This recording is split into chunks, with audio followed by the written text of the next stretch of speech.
나는 크고 흰 보좌와 거기에 앉으신 분을 보았습니다.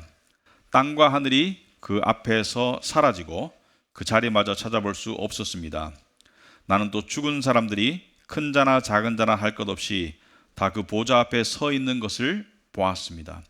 그리고 책들을 펴놓고 또 다른 책 하나를 펴 놓았는데 그것은 생명의 책이었습니다.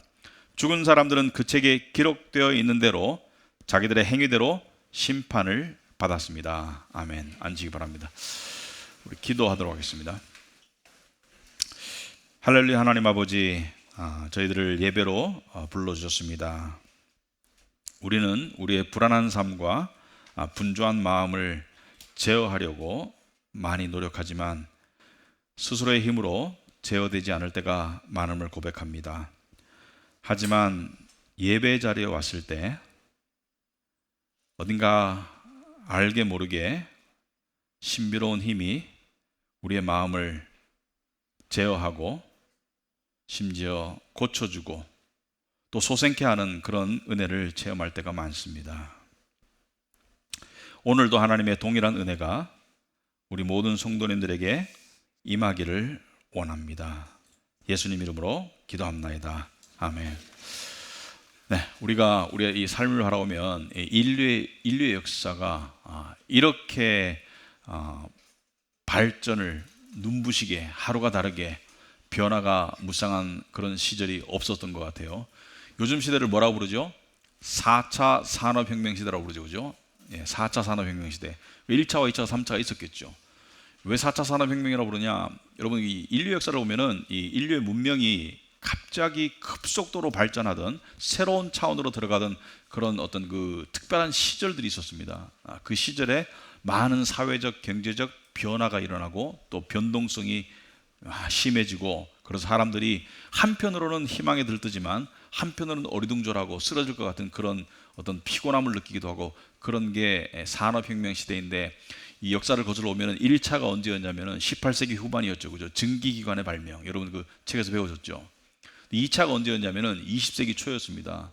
이 전기 에너지 같은 것을 통한 대량 생산, 공장들이 막 들어서고 그런 시기가 2차 산업혁명이었다. 3차는 언제였냐면, 여기 계신 분들 중에 3차 산업혁명을 겪으신 분들이 있어요. 언제였냐면은 20세기 후반에 이 컴퓨터, 그 다음에 그런 것을 통한 어떤 그 정보화, 이런 것들이 이 3차 산업혁명, 인터넷 대표적으로, 그래서 닷컴 버블이 일던, 그때가 3차 산업혁명이었는데, 이 4차는 뭐예요? 4차는 1차, 2차, 3차보다 어떻게 보면 더 빨라요. 더 놀랍고, 문명이라는 관점에서 봤을 때 뭐 AI 또는 로봇, 자율주행, 우주개발, 이런 걸 통한 게 이게 4차 산업혁명이라고 하는데, 이 여러분들이 지금 4차 산업혁명에 어디쯤 와 있는지는 모르겠어요. 그러니까 이 역사가 흐르고 난 다음에, 역사가 지속된다면 나중에 이 시대를 바라보고 후손들이 이것을 어떻게 정리할지 모르겠는데, 지금 우리가 4차 산업혁명에 어디쯤 와 있을까? 만약에 서울에서 기차가 출발해서 부산쯤 가면 우리는 어디쯤 와 있을까? 많은 학자들이 영등포쯤 와 있다. 시작이래요. 엄청난 변화에 우리가 시작점에 들어서 있는데 어리둥절하죠. 특히 2030 세대들, 이 세상이 너무 변해서 여러분들이 그 사회에 어떻게 진입할 수 있을까 굉장히 어리둥절하고 굉장히 혼란스럽고 그리고 굉장히 힘들어합니다. 그런데 이러한 이 문명의 발달은 사회에 여러 가지 편리성을 향상시키지만 사회적으로는 항상 힘든 시절이었다고 그래요. 힘든 시절이었다.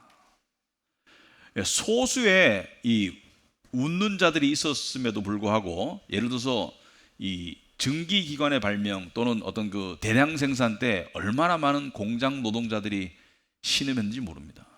아이들을 노동으로 내몰고 그럴 때가 산업혁명 시절이었어요. 근데 지금도 어떻게 보면은 굉장히 문명이 발달하고 있죠. AI의 활용, 생성형 AI 뭐 이런 거 놀랍지 않아요? 그런데 한편으로는 엄청나게 변동성이, 변화가 심하고 어리둥절하고, 그리고 또 심지어 사람들이 직업을 잃게 되고, 그전에는 장래성이 있던 그런 전공들이 지금은 졸업하고 나니까 별 볼 일 없게 되고, 그래서 굉장히 자괴감에 빠지는 사람도 많고. 근데 역사 속에 보면은 1차, 2차, 지금 4차 비슷한 사회 현상이 일어나고 있는 거예요. 여러분들이 역사를 공부해 보면 이런 현상들이 일어날 것이다, 이게 잠잠해질 때까지 이런 상황이 계속 지속되고 이것이 언제 끝날지 몰라요. 그런데 영적으로 봐도 사실 문명의 발달과 영적인 현상은 연결되어 있습니다. 무슨 말이냐? 여러분들이 예를 들어서 2000년, 3000년 아니면 500년 전에 이 역사를 보면 그 당시의 사람들에게 예를 들어서 설문조사를 했다고 칩시다. 당신은 신이 존재한다고 믿는가라고 물었을 때 아마 99%가 그렇다고 대답했을 겁니다. 그 1%는 왕따 당했을 거예요. 그러니까 문제는 어느 신을 믿느냐이지 신이 없다고 생각하는 사람들은 없었을 겁니다. 그런데 문명이 발달할수록, 가속화할수록 그때 특별히 무신론자가 늘어나요. 굉장히 재밌는 현상인데요. 지금 우리가 같은 시대에도 지역에 따라서 문명의 발달 정도에 따라 가지고 유신론자와 무신론자의 비율이 비례합니다. 유럽 같은 경우 문명이 많이 발달했죠. 무신론자가 월등히 많아요. 아프리카는 문명이 좀 덜 발달했죠. 유신론자가 월등히 많습니다. 그래서 문명의 발달과 신에 대한 인식은 반비례하는 경향이 있다. 그런데 이것이 사회적 현상으로만 끝나는 것이 아니라 교회 안에도 이러한 문화가 침투하고 있고 영향력이 들어오고 있어요. 그래서 오늘날 대한민국을 기준으로 무신론자가 점점 많아지고 있습니다. 물론 신이라는, 하나님이라는 객관적인 존재가 인간의 인식에 따라서 좌우되는 것은 전혀 아니에요. 하지만 인간의 인식이 그렇다는 거예요. 자, 그런데 우리를 좀, 이 문명의 발달은 인간이 인간을 대단하게 여기도록 만듭니다. 와, 우리가 이런 걸 한다고? 바벨탑 쌓듯이. 그러니까 하나님에 대한 의존도, 인식이 낮아질 수밖에 없어요. 여러분, 요즘에 인공지능을 만드니까 거의 창조의 수준에 도달한 것 같은 착각을 느끼도록 만들죠, 그죠? 인공지능. 로봇은 사람처럼 생겼잖아요. 특히 휴머노이드. 사람처럼 생긴 로봇이 사람보다 어떤 면에서는 이 퍼포먼스가 훨씬 더 월등하죠. 휴식을 안 줘도 24시간 일할 수 있고요. 속도도 빠르고. 그러니까 인간이 창조의 영역까지 오른 것처럼 이번 주에 스페이스X라는 회사가 상장했는데 우주를 탐사하던 시절을 넘어서가지고 개발 시대로 들어가는 획기적인 그런 사건으로 기록될 수 있습니다. 근데 여러분이 하나님의 관점에서 볼 필요가 있어요. 인공지능이나 로봇은 그냥 영혼 없는 기계일 뿐입니다. 창조하는 거리가 멀어요. 영혼 없는 기계 덩어리가 인공지능과 로봇이고, 우주 탐사, 여러분, 우리가 우주를 개발해요? 우주가 얼마나 큰지 아세요? 우주가 얼마나 큰지 아는 사람 여기 없습니다. 왜냐하면 우주의 끝을 모르니까. 몇억 광년. 여러분, 우주가, 예를 들어서 우주의 크기가 있다고 칩시다. 우주가 이 예배당 정도의 크기라면 지구는 이 안에 떠다니는 수많은 점 알갱이 하나도 안 돼요, 크기가. 근데 거기서 그 점도 안 되는 그 속에서 깔짝깔짝거린다고 우리가 우주를 정복해요? 말도 안 되는 얘기를 하고 있는 거죠. 사실은 하나님의 관점에 보면은 말도 안 되는 얘기다. 근데 문명의 발달은 사실이다. 그런데 우리가 이것을, 역사가 시작이 있고 끝이 있어요. 문명이 계속 무한정 발달할 수는 없습니다. 하나님께서 성경 말씀을 통해서 창조의 시작을 알려주셨고요. 그리고 이 지금 눈에 보이는 세상, 그러니까 원래 세상은, 창조 이전의 세상은 영계밖에 없었습니다. 근데 아담과 하와를 비롯한 창조를 통해서 영계와 육계가 생겨났죠. 근데 육계는 한정이 있어요. 육계는 끝이 있어요. 연대의 다함이 있습니다. 그러면은 언젠가는 이 눈에 보이는 세상이 끝나고 영계만 존재할 거예요. 천국과 지옥만 존재합니다. 근데 성경은 거기에 관한 많은 예언들을 하고 있어요. 여러분이 성경에 보시면은 하나님께서는 예언 없이 일을 성취하지 않으시는 분인데, 세상 마지막, 그러니까 예수님의 초림과 재림임 사이를 말세라고 그런다면은 이 말세가 끝을 향해 갈 때를 종말이라고 합니다. 종말, 마지막 때, 종말.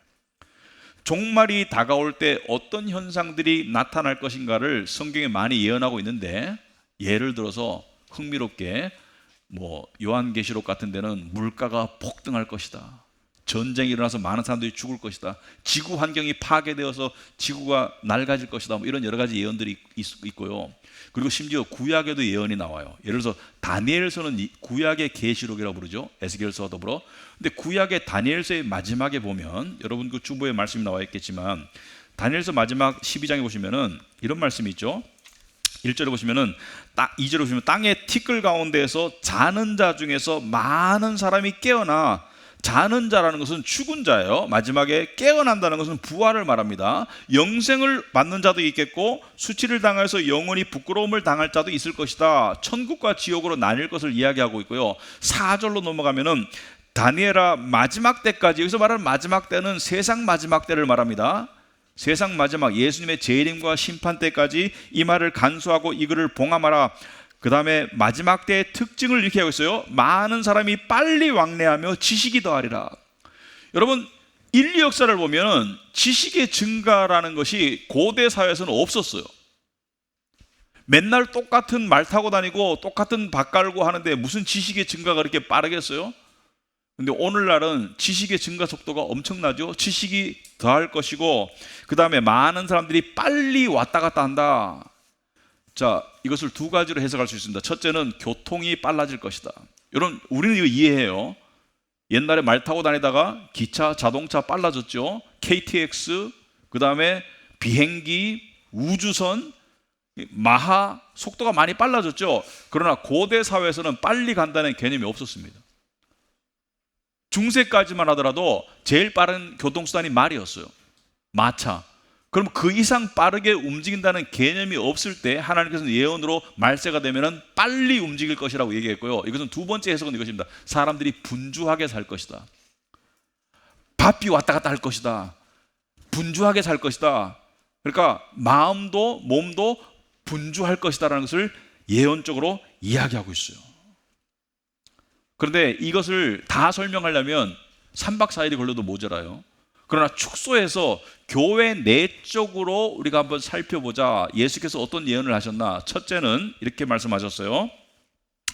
이 누가복음 18장 8절에 인자가 올 때 세상에서 믿음을 찾아볼 수 있겠느냐?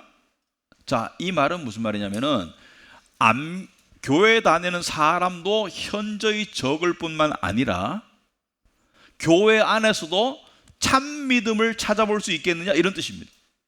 그러니까 참 진리를 전하는 교회도 적어질 것이고 그리고 참 진리를 정말로 믿는 사람들도 현저히 적어질 것이다. 그래서 남은 자가 매우 적을 것을 예수님께서 말씀하셨어요. 그러면서 예수님께서 동시에 마태복음 24장 이런 말씀도 하셨습니다. 32절에 무화과 나무의 교훈을 배워라. 가지가 연하여지고 잎이 돋으면 너희는 여름이 가까이 온 줄을 안다. 이와 같이 너희들 이 모든 일을 보거든 인자가 문 앞에 가까이 온 줄을 알아라. 여기서 가까이 오심은 마태복음 24장 보시면은 AD 70년과 종말을 이야기합니다. 재림 때. 그런데 예수께서 그 시간은 모른다고 그랬어요. 그 시간은 아버지만 아시지만 그 시기는 알 수 있다라고 예언해 주셨어요. 그러면 이 시기를 알 수 있는 많은 징조들이 성경에 예언되어 있겠죠, 그죠? 그것을 통해서 우리는 지금 역사 속에서 우리가 어디쯤 왔을까를 가늠해 볼 수 있다. 그리고 또 교회 안에서 세상 속에서 어떤 일이 있을 것을 예언하셨냐면 어떤 지구과학적 또는 뭐 더 사회적 여러 가지 종교적 그런 현상들도 예언하셨지만 마태복음 24장 11절 보시면 이런 말씀이 있습니다. 거짓 예언자들이 많이 일어나서 많은 사람을 홀릴 것이다. 그래서 자칭 예수 거짓 예언자들이 많이 일어날 것인데 오늘날 우리나라에도 이단들이 많죠. 많은 사람들을 홀리고 있죠. 그런 일들이 많이 일어날 것이고 그리고 불법이 성하여 12절에 많은 사람의 사랑이 식을 것이다. 많은 사람의 사랑이 식을 것이다. 사람 간의 사랑도 식을 것이고 하나님을 향한 사랑도 식을 것이다. 그래서 여러분 요즘에 사랑이 식은 정도가 아니라 싸늘합니다. 왜냐하면 사랑이라는 것은 관계 속에서 이루어지는 거예요. 사람과 사람 사이의 관계 속에서. 근데 지금 관계를 안 맺고 사는 사람들이 많아요. 난 관계를 맺고 사는데 나 소비자, 나는 뭐 종업원, 나는 식당 주인 그런 관계 말고 의미 있는 관계, 서로가 서로를 알고 의지하고 사랑하는 그런 관계를 맺지 않는 사람들이 너무너무 많기 때문에 그래서 고독사가 많죠. 혼자 사시는 분들. 우리나라에 지금 이 독거 노인이 130만 명이에요. 120만 명, 130만 명. 그래서 관계를 맺지 않는 사람들이 점점 늘어나고 있는데 어떻게 사랑이 돼요? 사랑이 식었고요. 교회 안에도 뭐예요? 주님을 향한 사랑이 차갑습니다. 주님을 사랑하지 않아요. 뭐냐면 세상을 사랑하기 때문에. 그런 현상이 나타날 것을 예수께서 예언하고 있다. 그런데 종말이 오건, 예를 들어서 종말이 3일 뒤에 오건 3년 뒤에 오건 300년 뒤에 오건 사실은 별 상관이 없습니다. 개인적으로는 종말이 다가오고 있어요. 종말을 이 세상과의 결별로 이야기한다면, 그런 관점에서 본다면은 예수께서 재림에 서서 이 세상의 끝이 되어서 이 세상과 결별하든지, 아니면 내가 죽어서 영계로 들어가서 이 세상과 결별하든지 종말은 다가오고 있습니다. 여러분. 개인적으로는 종말이 다가오고 있어요. 우린 지금 종말을 향해 나아가고 있고요. 여러분과 저는 지난 시간도 말씀드렸지만 21세기의 종말을 맞이하도록 예정되어 있습니다. 왜냐하면 그 이상 넘어서 살 사람은, 우리 예단부 학생 중에는 혹시 장수하면 거기까지 갈 사람이 있겠죠. 그러나 우리 작년 이상은 없어요. 없습니다. 그래서 지금 우리는 종말을 향해 나아가고 있다. 그런데 우리의 삶을 한번 돌아봐야 되겠다. 뭐냐면은 기독교 신앙의 핵심이 뭐예요? 기독교 신앙의 핵심은 두 가지입니다. 첫째는 오셔서 십자가에 죽으신 그 예수님을 믿는 것이고, 그분의 부활과 죽으심을 믿는 것이고, 나를 위해 죽으신 것을 믿는 것이고, 그리고 또 다시 오실 예수님을 소망하는 게 기독교 신앙의 두 양대 축입니다. 그러니까 기독교 신앙의 양대 축은 예수님의 십자가를 믿는 것이고, 그리고 재림하실 심판주를 믿는 것인데, 많은 그리스도인들이 교회를 다니지만 재림에 대한 관심이 현저히 떨어져 있습니다. 왜냐하면 너무나 현세적이기 때문입니다. 제가 한 10년 전부터 로망이 있다고 아는 분들은 아실 거예요. 어디 바다에 가가지고 배 사가지고 무슨 회 떠먹으려고 그러느냐, 그게 아니고요. 회도 떠먹겠죠. 문어라면도 끓여 먹고. 근데 그게 아니고 저는 인생을 좀 정리하고 싶다. 뭐냐면은 망망대해에서 정말 초라한 그런 나의 나약한 모습 가운데 하나님 앞에서 내 인생을 정리하고 싶다. 근데 저는 그런 생각을 품었는데 아직 바다에 안 갔어요. 배도 안 샀어요. 배 면허는 땄어요. 근데 하나님께서 정리를 시작하셔요. 지금 제 마음속에서. 뭐냐면 너 지금 나이가 몇인데 아직까지도 마음에 상당 부분이 세상에 가 있어. 응? 너 지금도 네가 앞으로 50년, 100년 살 것처럼 그런 마음으로 살고 있어. 너 하나님 앞에 나타나야 될 시간이 다가오고 있는데 거기에 대한 마음의 준비가 정말 너무 부족해. 이런 하나님의 음성이 거의 매일 들려요. 제가 지금 가장 두려운 시나리오는 이대로 죽는 겁니다. 준비가 안 됐어요. 천국은 가요. 예수님의 공로로. 그러나 하나님 앞에 설 마음의 준비가 거의 안 됐어요. 그런데 이거를 하루 이틀 미루다가 지금 60이 넘어버렸어요. 근데 머릿속으로는 건강하니까 한 몇십 년 남았겠지? 그런데 인생은 모르는 거예요. 참 이런 거 생각하면은 참 한심한데, 그런데 이게 하루 이틀의 생각으로 나아질 수 있는 부분이 아니더라고요. 정말 매일매일의 영적인 기도와 씨름을 통해서 우리가 재림의 주를 소망하는 믿음으로 조금씩 다가가야 한다. 그렇게 나가지 않으면 우리는 영적으로 파멸하게 되어 있습니다. 어쨌든 간에 이 예수님의 재림은 세상의 끝을 의미한다. 세상의 종말을 의미한다. 그래서 그런 면에서 누군가에게는 매우 무서운 날입니다. 왜냐하면 지옥에 가야 되니까. 그러나 누군가에게는 매우 복된 날입니다. 왜? 구원이 완성되는 날이니까. 그러니까 예수님의 재림은 양날의 검이에요. 한편으로는 엄청나게 무서운 날이고 한편으로는 엄청나게 좋은 날이에요. 여러분이 예수님을 믿는 사람이라면 이 날을 기다려야 할 수만 가지 이유가 있습니다. 왜? 엄청나게 좋은 날이기 때문에. 그래서 성경에는 예수님의 재림과 심판에 관한 수많은 구절들이 있습니다. 양은 오른쪽에 염소는 왼쪽에 여러 가지 구절들이 있는데, 오늘은 요한계시록 20장 2절을 통해서 우리가 살펴보자. 11절을 보시면 이렇게 시작하고 있죠. 나는 크고 흰 보좌와 거기에 앉으신 분을 보았습니다. 자, 사도 요한이 밤모섬에서 환상을 통해서 크고 흰 보좌, 다른 말로 백보좌로 그러죠. 흰 백자를 써서 거기에 앉으신 주님을 환상 가운데 보았습니다. 자, 이 흰 보좌, 백보좌는 심판을 상징한다. 그래서 옛날 분들은 백보좌 심판이라고 불렀어요. 그죠? 흰 보좌 심판, 흰 보좌에 앉으셔서 심판하신다. 그런데 희다는 것은 무엇을 상징하냐면은 주님의 순결하심, 주님의 의로우심을 상징하는 동시에 심판받는 자들을 향해서 뭘 상징해요? 한치의 오차와 봐주는 게 없습니다. 그 심판은 완전하고 엄중하고 공정한 심판이 될 것이다. 모든 죄에 대한 대가를 다 물을 것이다. 그래서 이 희다는 것이 우리에게는 좋지만 믿지 않는 자들에게는 너무나 무서운 흰 보좌입니다. 그래서 계시록에 다른 데 오면은 바위야 살아 나에게 엎어져라. 내가 저 보좌에 앉으신 어린 양의 얼굴을 보기가 너무 무섭다. 왜냐하면 심판주가 너무 무섭기 때문에. 주님은 어떤 죄도 그냥 지나치지 않아요. 그런데 이 심판주가 앉으셔서 가장 먼저 일어나는 일이 뭐예요? 이것입니다. 땅과 하늘이 그 앞에서 사라지고 그 자리마저 찾아볼 수 없었습니다. 지금 눈에 보이는 이 육계가 완전히 사라져요. 그리고 영계만 남아요. 땅과 하늘이 완전히 사라집니다. 자, 이것은 무엇을 의미하냐면은 이 심판받는 자들이 더 이상, 여러분, 세상에서 우리는 숨어 지내요. 그죠? 우리의 신분에 숨어 있고, 우리의 어떤 재물에 숨어 있고, 여러 가지 뭐 공간적으로도 우리의 집에 숨어 있고, 우리는 숨어 지내고 있어요. 그러나 땅과 하늘이 없다는 것은 주님 앞에 다 숨을 곳 없이 벌거벗고 주님 앞에 다 서야 된다는 것을 의미합니다. 그런데 재판에는 항상 세 종류의 존재들이 있죠. 심판자, 검사, 변호사가 있죠. 그죠? 자, 심판자는 주님이에요. 검사는 이따가 보겠지만 책들에 기록된 죄의 기록들이에요. 근데 이 재판에는 변호사가 없습니다.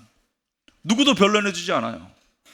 연줄 뭐 아무것도 없어요. 그냥 혼자 벌거벗고 서야 되는 것이 이 심판이다. 굉장히 무서운 심판이죠.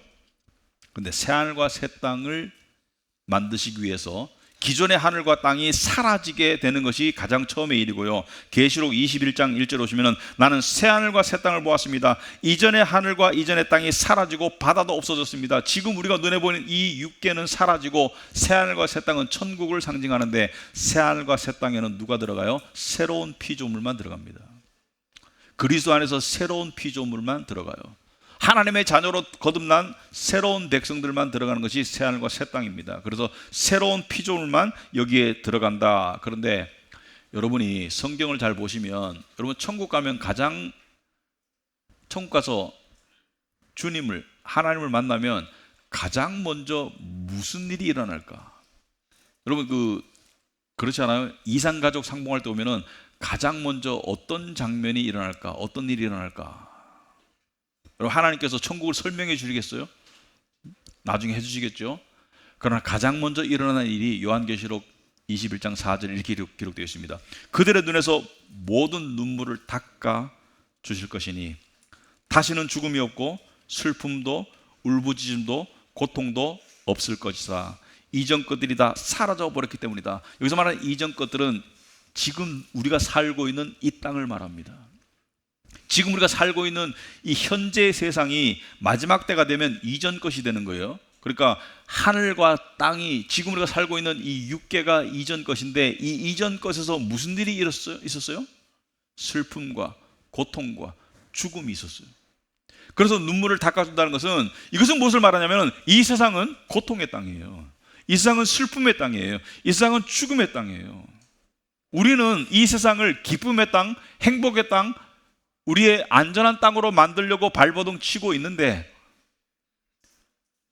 어떤 사람은 성공하는 듯이 보여요.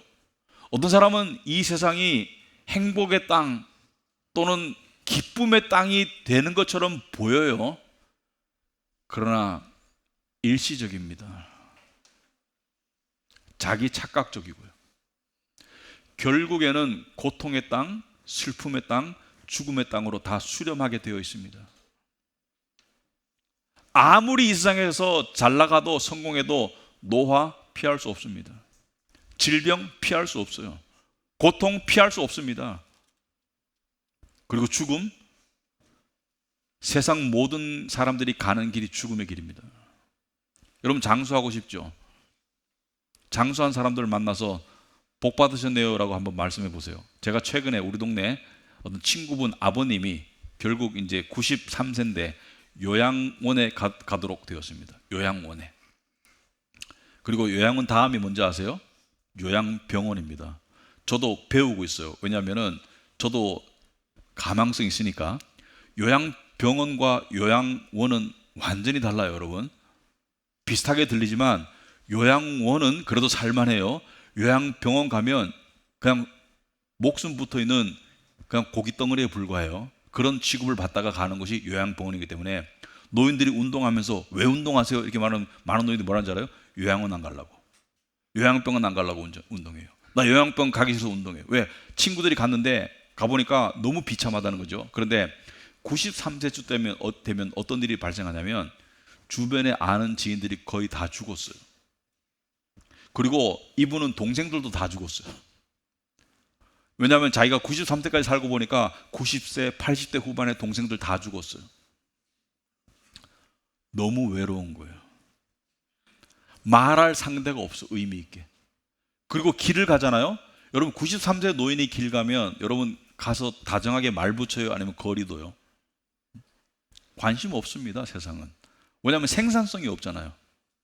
아름답지도 않잖아요. 가까이 가면 냄새 날걸요.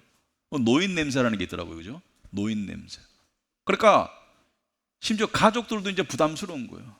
그게 인생의 말년입니다. 여러분 돈이 많으면 돈 때문에 누군가 여러분을 보살펴 주겠죠. 그러니까 돈이 고통을 없앨 수 없고요. 돈이 죽음을 없앨 수 없어요. 그래서 이 땅은 뭐예요? 고통의 땅이 맞아요.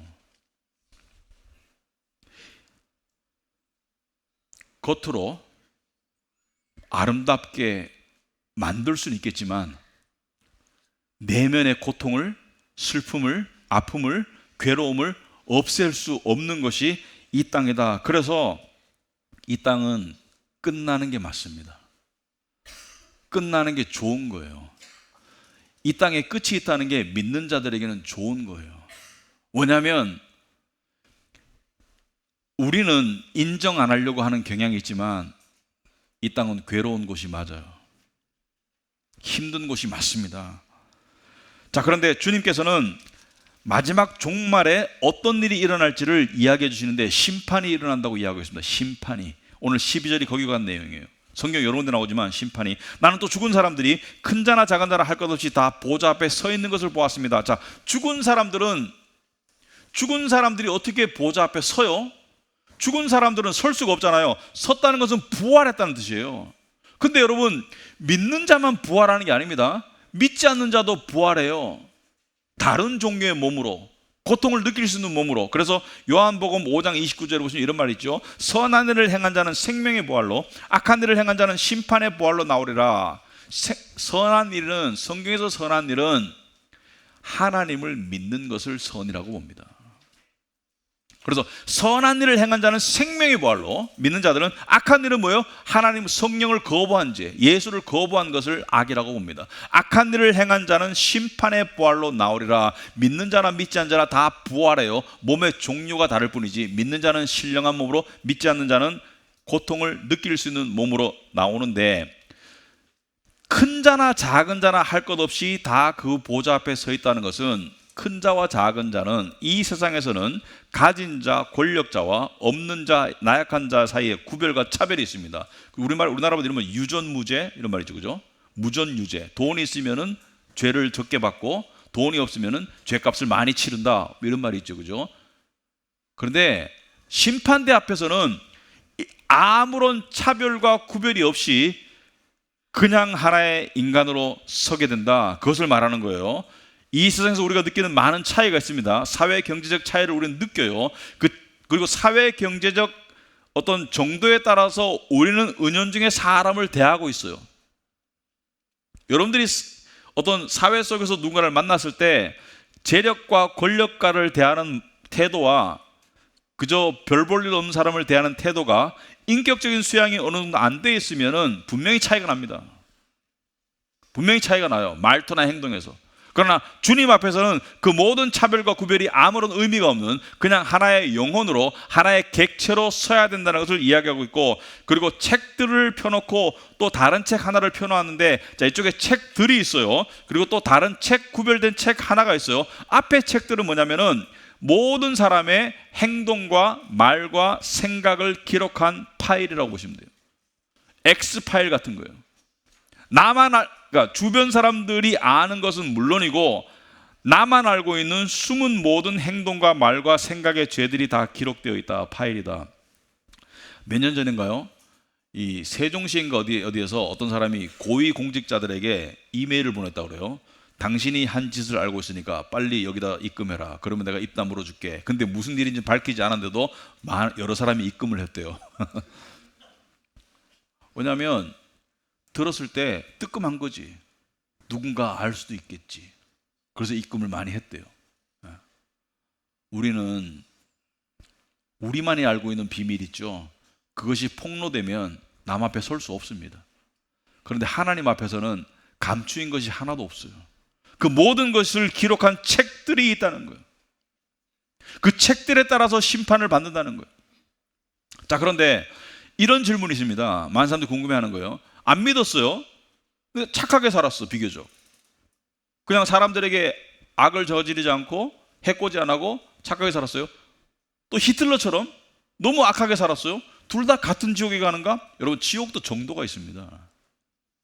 공평하신 하나님께서 지옥도, 그래서 지옥이 뭐 뜨거운 불의 심판을 하면은 엄청나게 뜨거운 공간이 있고 좀 덜 뜨거운 곳이 있다고 저는 봅니다. 이것을 암시하는 게 뭐냐면은 마태복음 11장에 그런 내용이 나와 있어요. 마태복음 11장에 예수께서 보면 이런 말씀하셨습니다. 예수님이 기적과 이적을 갈릴리 주변 도시에서 행했어요. 뭐 가버나움을 비롯한 여러 도시에서 행했는데 먹히질 않는 거예요. 예수께서 하신 말씀이 소돔과 고모라가 심판 날에 너희보다 더 견디기 쉬울 거야. 견디기 더 쉽다는 것은 심판에 더 힘든 심판이 있고 덜 힘든 심판이 있음을 암시하는 것이죠. 그죠? 그래서 이 마태복음 11장 20절 오시면은 나는 너에게 말한다. 심판날에 두로와 시돈이 너희보다 견디기 쉬울 것이다. 24절에 난 너에게 말한다. 심판날에 소돔 땅이 너보다 견디기 쉬울 것이다. 견디기 쉽다는 것은 같은 지옥이라도 견디기 더 힘든 곳이 있고 더 쉬운 곳이 있다는 것을 이야기하고 있다. 그런데 우리 믿는 자들은 심판을 받지 않아요. 이 지옥의 심판을 받지 않아요. 다 아시다시피 예수께서, 여러분 믿으세요? 여러분을 대신해서 이미 심판을 받으셨어요. 십자가에서. 그래서 정말 귀중한 말씀이죠. 요한복음 5장 24절에 내가 진실로 진실로 너에게 이르노니 내 말을 듣고 또 나 보내신 이를 믿는 자는 영생을 얻었고 심판에 이르지 아니하나니 사망에서 생명으로 옮겼느니라. 이 얼마나 은혜로운 말씀입니까? 심판에 이르지 아니한다. 믿는 자는, 무엇을 믿는 자는? 예수께서 내 죄를 위해서 대신 십자가에서 죽으셨음을, 그리고 부활하셨음을 믿는 자에게는 심판이 없다고 그래요. 여러분, 이것이 우리가 믿는 복음입니다. 그런데 우리 믿는 성도들에게도 심판이 있어요. 다른 종류의 심판이 있어요. 여기 보면 책들이 있고 또 다른 책이 있죠. 이 책은 뭐라고 불려요? 생명책이다. 또 다른 책 하나를 펴놓았는데 12절에 오시면은 그것은 생명의 책이었습니다. 이 생명의 책에 기록된 사람들은 하나님께 속한 자들입니다. 영생을 얻은 새로운 피조물들입니다. 그러므로 여러분이 예수를 믿는 그리스도인이라면 여러분의 이름이 여기에 반드시 기록되어 있을 거예요. 누군가 이렇게 말하더라고요. 내 이름이 기록되지 않은 생명책은 가짜다. 왜냐하면 나는 예수님을 확실히 믿기 때문에. 아멘. 여러분, 그런 고백을 스스로에게 하시고, 내 이름이 기록되지 않은 책은 생명책이 아니다. 왜? 나는 예수님을 정말로 믿기 때문에. 자, 그런데 성경에는 공평하신 하나님께서 구원은 인간이 이룰 수 없기 때문에 하나님의 전적이고 무조건적인 은혜로 주어지지만, 구원받은 자가 하나님을 사랑하고 섬기는 동기가 두 가지가 있어요. 첫째는 나를 구원하신 그 은혜에 감사해서 섬기는 것이 첫 번째 동기고, 두 번째 동기는 뭐예요? 상급이 있습니다. 상급이 있어요. 네 보물을 하늘에 쌓아두라, 빈말이 아니에요. 하나님은 공평하신 분이에요. 근데 우리가 이 땅에서 믿음을 가지고 어떻게 살아내다라는 상급이 있음을 마태복음 16장 27절에 이렇게 말하고 있죠. 인자가 자기 아버지의 영광에 쌓여 자기 천사들을 거느리고 올 터인데 재림을 말합니다. 그때 그는 각 사람에게 그 행실대로 갚아줄 것이다. 여기서 갚아준다는 것은 믿는 자들을 향한 언어예요. 갚아준다는 것은 너희의 믿음을 바탕으로 한 행동에 대해서 갚아줄 것이다. 여기에 사도 바울이도 구체적으로 설명하고 있습니다. 계시를 받아서 고린도전서 3장에 설명하고 있어요. 굉장히 중요한 말씀이기 때문에 한번 공부를 해봐야 돼요. 고린도전서 3장 11절에 이 닦아둔 것 외에 능히 다른 터를 닦아둘 자가 없으니 이 터는 곧 그리스도 예수 그리스도라. 예수 그리스도가 터라는 것은 우리 구원의 바탕이고, 그리고 이 바탕 위에서 우리가 행동을 공로를 쌓아 나갈 수 있다. 만일 누구든지 금이나 은이나 보석이나 나무나 풀이나 짚으로 이 터 위에 세우면, 여기서 6 종류가 나와요. 금, 은, 보석, 나무, 풀, 짚. 근데 앞에 3개는 좋은 거예요. 뒤에 3개는 값어치가 없는 겁니다. 무슨 말이냐?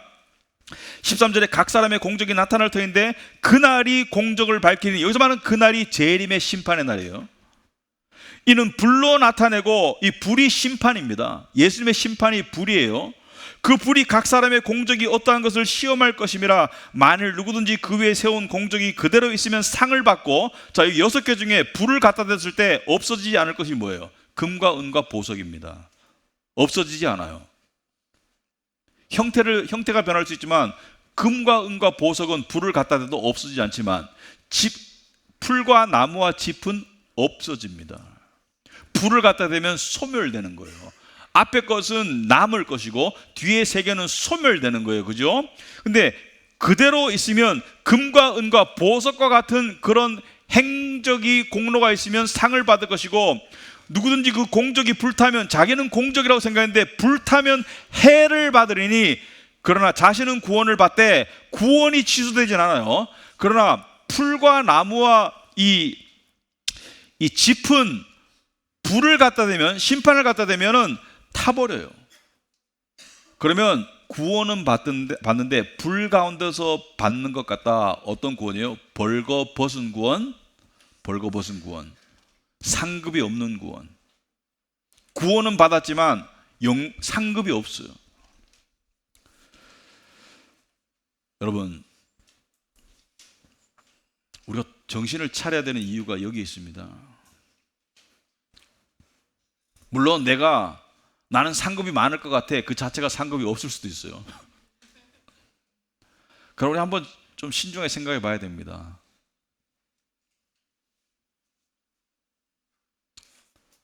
여러분, 성경에도 그런 말이 있죠.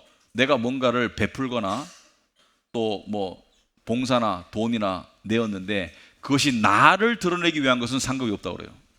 하나님을 사랑해서, 교회를 사랑해서, 그래서 오른손이 한 일을 왼손이 모르게 한 그런 것들이, 그러니까 나를 드러내지 않고 하는 것들이 상급이 있다고 그래요. 그죠? 하늘에 상급이 있다고 얘기하고 있습니다.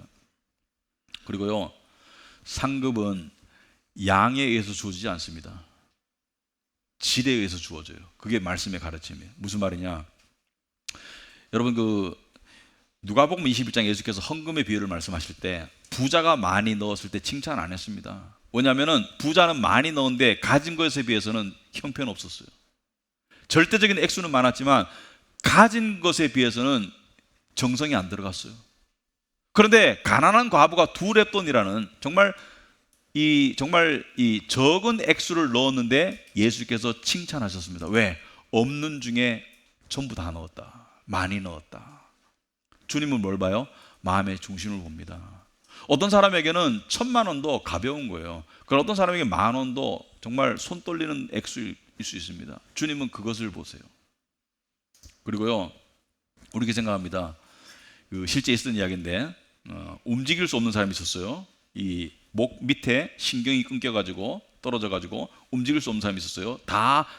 이 사지가 다 마비된 사람이 있었는데 믿음이 되게 좋았어요. 그래서 교회 사람이 신방 가가지고 이렇게 얘기합니다. 놀러 가가지고 아이고 자매님 정말 몸이 성했더라면 주님을 열심히 섬겼을 뿐인데, 칭찬해 주니까 이 자매가 하는 말이, 저는 매일 주님을 섬기고 있어요. 그러니까 이 사람이 깜짝 놀란 거죠. 몸을 움직일 수 없는데 어떻게 섬기냐, 뭐 주방 봉사도 못하고 아무것도 못하는데. 이 사람이 하는 말이, 저는 우리 교회 성도를 위해서 매일매일 기도하고 있습니다.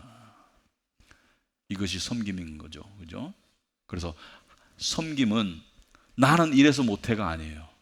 마음만 있으면 다 할 수 있는 거예요. 근데 상급이 있습니다. 나중에 여러분이 금과 은과 보석의 공로로 상급받는 자들이 되길 바라요. 사실 그걸 생각하면 마음이 무겁죠. 정말 내가 앞으로 남은 세월을 어떻게 살아야 할까, 그런 생각이 들죠. 자, 그래서 이 주님의 재림 때 심판이 일어나고, 재림이 언제 오든지 간에 상관없이 우리는 종말을 맞이하러 지금 가고 있어요. 시간이 흘러가고 있습니다. 근데 오늘날 이 기독교의 가장 커다란 문제 중에 하나가 뭐냐면은, 재림의 주님을 인식하거나 기다리지 않는 기독교인이 많아요.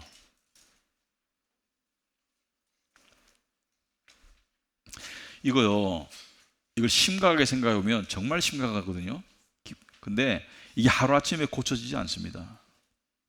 세상에 점령된 우리의 마음이 주님을 향해서 드려지기 위해서는 엄청난 회개가 필요해요.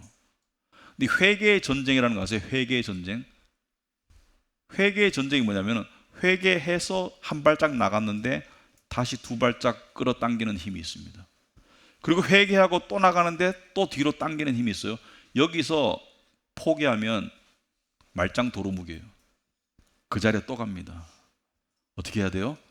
회개하고 회개하고 회개하고 회개하고 회개하고 나가야 돼요. 여러분, 이 재림이 얼마나 중요하면 말이죠, 재림의 소망을 가지면 거의 모든 문제가 해결되더라고요. 여러분들이 재림의 소망을 가지잖아요. 그럼 거의 모든 문제가 해결된다는 것을 한번 경험해 보셨으면 좋겠습니다. 저도 경험해 보고 싶어요.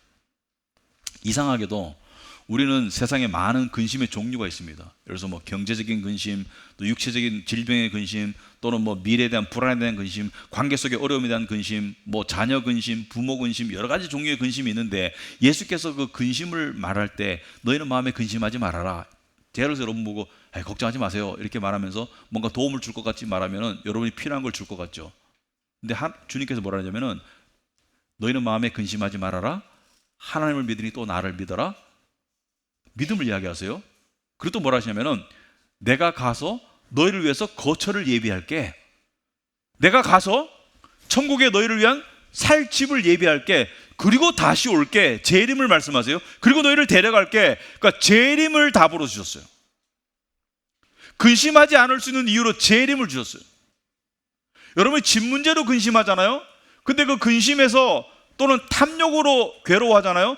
그 벗어날 수 있는 길이 재림에 대한 소망이라는 걸 아세요? 재림이 답이에요. 재림에 대한 소망이 우리의 근심을 없애준다. 여러분, 자식 키우는 사람들이 예를 들어서 자녀 근심이 있겠죠. 사랑하니까. 근데 어릴 때 키우는 분들 있잖아요. 그죠? 여기 우리 교회 애들이 많아요. 아이고, 이 시기가 빨리 지나서 마음의 짐을 덜었으면, 제가 이야기 하나 해드릴까요? 그때가 제일 쉬운 것 같아요. 실망하지 마시고, 그때가 비교적 쉽습니다.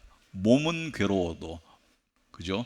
빵긋빵긋 웃으니까 한 번씩 스트레스 풀리죠. 그죠? 나중에는 빵긋빵긋도 안 우는 애들이 많아요. 물론 사랑스럽죠. 근데 이 세상의 근심은 종류만 바뀌지 끝나지 않아요. 그래서 여러분이 이런 관점에서 한번 생각해 보기 바랍니다. 저도 이런 관점에서 생각해 봤어요. 여러분이 지금 열심히 달려가는 방향이 혹시 이 방향이면 정말 한번 생각해 보셔야 돼요.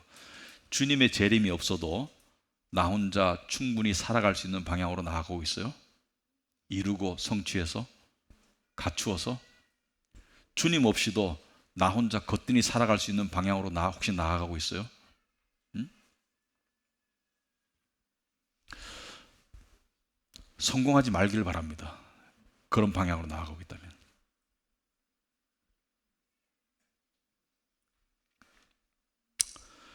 여러분, 오늘날 특별한 질병이나 어떤 사고를 제외하고 많은 사람들의 고통과 좌절의 원인이 뭔지 아세요? 여러분과 저는 잘 알아요. 많은 사람의 고통과 원인이 뭐냐면 삶이 내 뜻대로 안 풀려요. 삶이 내가 원하는 만큼 이루어지질 않아요. 성공도 이루어지지 않고, 그리고 많은 후회가 남아요. 그때 이렇게 했을 걸. 그러니까 내가 원하는 만큼 모아지지도 않고 이루어지지도 않고 잘 나가지도 않고, 그래서 세상이 뭐라 그래요? 더 열심히 해. 그죠? 스스로에게 말하죠. 더 열심히 해. 또 뭐라 그래요? 더 좋은 방법을 찾아봐.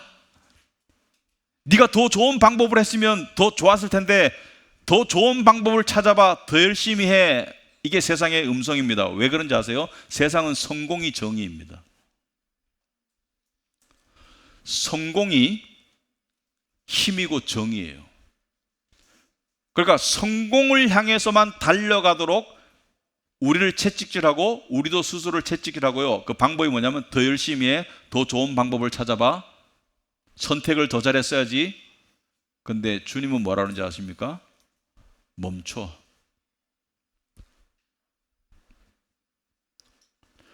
더 열심히가 아니라 속도를 줄여. 왜냐하면 너는 지금 잘못된 방향으로 열심히 나아가고 있어. 너는 성공이나 성취에 거기에 뿌리를 받고 네 삶이 풍성해지기를 원하고 있지만, 네가 뿌리를 박아야 될 곳은 참된 포도나무인 주님이야. 여러분, 어디다 갖다가 들이대고 뿌리를 내리려고 그렇게 열심히 노력하고 계신가요? 우리가 돈이나 성공이나 성취에 그렇게 뿌리를 내리려고 하기 때문에 평강 대신에 분노가, 만족 대신에 좌절이, 겸손 대신에 교만이 우리의 마음을 점령하고 있지 않나요? 주님께서는 말씀하십니다. 너 정말 평강의 열매를 원해? 정말 감사와 만족을 원해? 그러면 성공과 성취가 아니야. 내 안에 거하라. 내 안에 거하라. 멈추어라. 그런 맥락에서 볼 때요, 최근에 제가 제 삶을 한번 말씀 앞에서 점검해 봤을 때 제 삶에서 후회스러운 부분이 있습니다. 저도 인간인지라 실패한 부분이 있어요. 잘못된 부분들이 있어요. 근데 아마도 이게 하나님이 저를 사랑해서 그러셨지 않으실까 생각합니다. 왜냐하면 성취보다는 실패가, 손실이 저의 마음이 멈출 수 있도록 도와주는 것 같아요.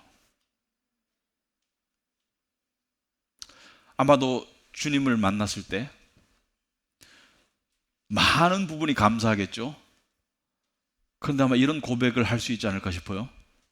그때 저에게 실패를 주셔서 감사해요. 그때 저를 잘 나가지 못하고 못 나가도록 해주셔서 감사해요.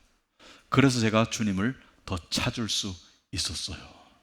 힘들어서 주님을 찾았어요.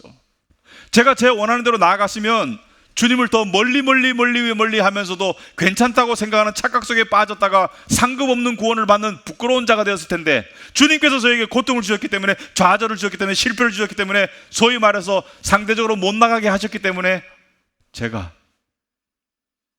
그 고통 속에서 주님을 바라보는 마음을 더 가질 수 있었어요.